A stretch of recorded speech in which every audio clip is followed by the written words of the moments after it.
In this video, I'll be taking apart the iPhone 14. If you want to see more videos like this, make sure you subscribe and follow me on Twitter so you'll be notified when I upload a new video.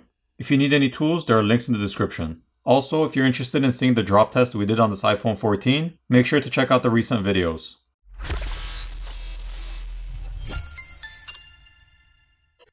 On the iPhone 14, it can be taken apart from the back and the front, so both the back glass and front screen are removable. I'll start off by taking off the screen first. And keep in mind this is the eSIM version, so there's no SIM tray to be removed. To begin, there are two pentalobe screws on the bottom next to the charger port which need to be removed.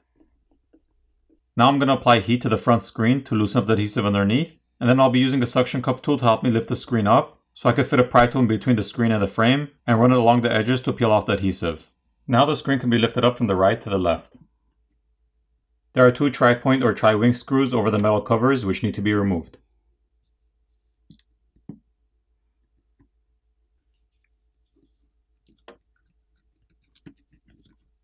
The flex cables can now be disconnected.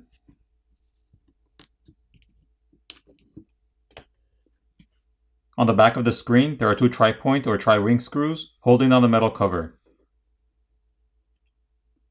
This flex cable leads to a secondary microphone, as well as the proximity sensor.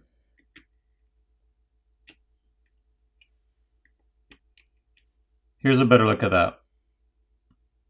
Moving on to the back. Removing the back is the same process. We'll need to heat it up and use a suction cup tool to help us lift it up and gain leverage so we can get a pry tool in between the back glass and the frame of the phone and run along the edges to pry off the adhesive.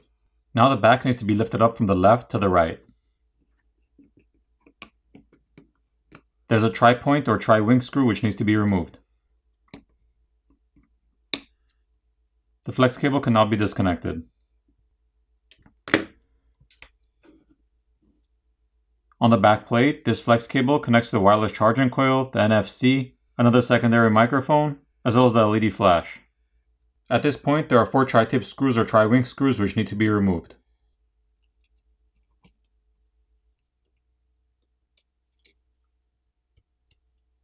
Now we can proceed to disconnect the battery cable and the rest of the flex cables from the main board.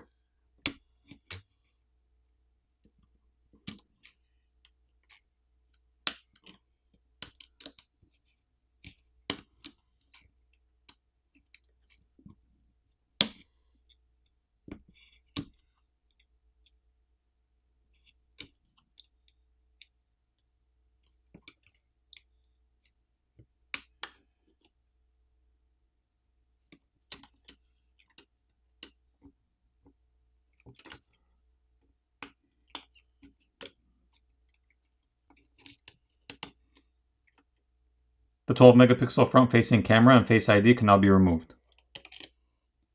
Here's a better look at that. There are four standoff screws which are holding down the main board. Now there are 5 Phillips screws which need to be removed, one of which is on the top border inside the frame. Now this antenna needs to be pried off the earpiece speaker.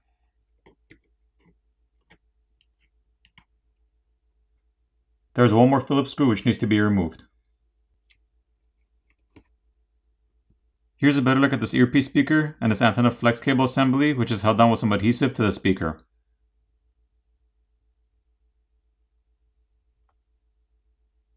There's also a rubber gasket over the earpiece speaker opening. There's one more standoff screw on the top corner of the board which needs to be removed. The main board is a dual layer sandwiched motherboard.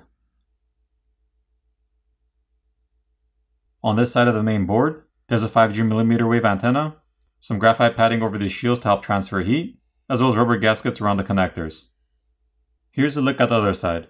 There's some more graphite film and padding to help transfer heat. There are 4 Phillips screws holding down the camera assembly.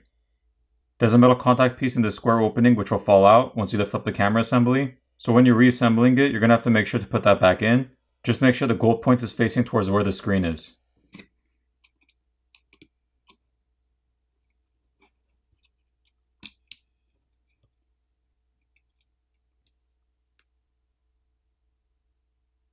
As far as the cameras go, there's a 12 megapixel main camera and a 12 megapixel ultra wide.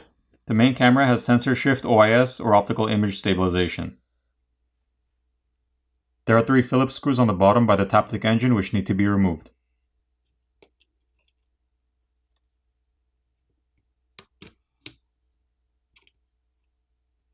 Here's a better look at the Taptic engine. There are 2 standoff screws, 5 Phillips screws, and 5 tri-point or tri-wing screws which need to be removed.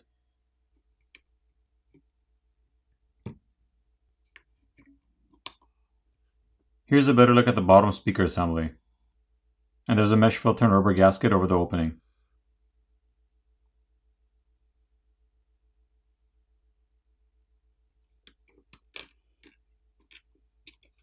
This flex cable basically runs underneath this metal shield, over a plastic filler underneath, where the SIM reader would probably go.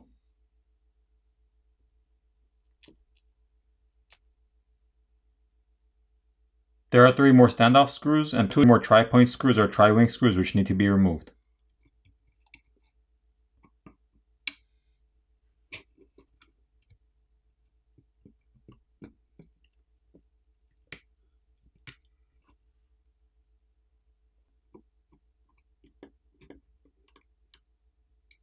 There are 2 more Phillips screws that need to be removed.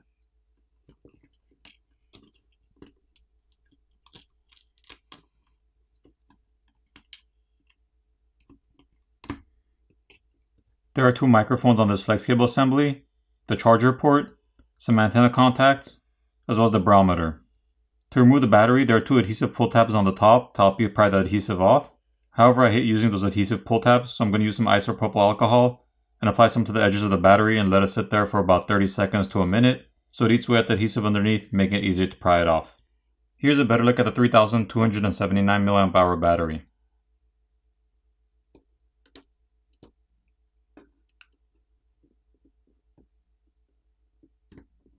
To remove the flex cable for the millimeter wave antenna, as well as the buttons on either side, there's some Phillips screws holding them in place on the side of the frame, which would need to be removed. For the repairability score, I give this phone a 7 out of 10. Now it's time to put the phone back together.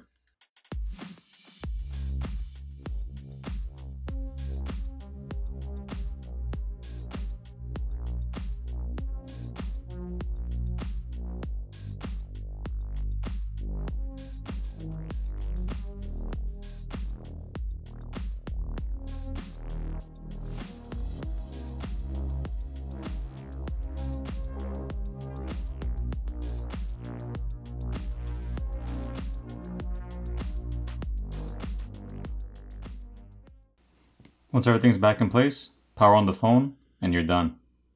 I hope you enjoyed this video, and I'll see you in the next one.